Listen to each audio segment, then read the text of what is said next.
Takbuhan pa rin ng mga namamalengke ang Kadiwa Market ng DA. Mas mura pa rin kasi ang presyo ng mga bilihin. May live report si Ryan Lasigas. Ryan?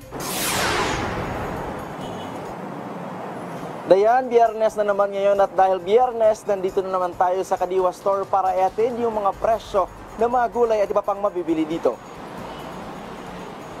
Para sa mga naghahanap dayan ng mura na gulay at isda, takbo na dito sa Kadiwa Store sa tabi lang yan mismo ng Department of Agriculture. Unahin natin dayan ang presyo ng mga gulay.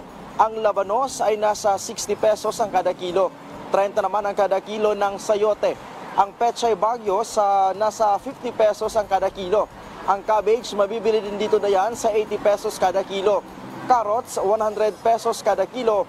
At makakabili din dito ng patatas sa 220 pesos kada kilo. Nasa 150 pesos naman ang kada kilo ng broccoli. Ang Baguio beans ay nasa 100 pesos kada kilo. Ang bell pepper dayan nasa 200 pesos kada kilo. Ang luya nasa 90 pesos kada kilo. Meron ding sibuyas na nasa 110 kada kilo. Ang palaya 70 pesos kada kilo. At nasa 20 pesos naman ang kada tali ng sitaw.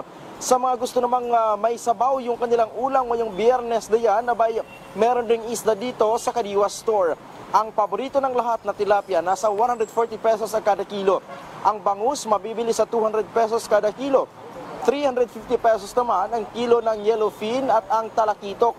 Ang boneless bangus, 100 piso ang isang piraso. At ang hipon na masarap isigang, nasa 480 pesos ang kada kilo. May mabibili din dito dayan na itlog sa Kadiwa Store na naglalaro mula 235 pesos hanggang 270 pesos ang kada tray.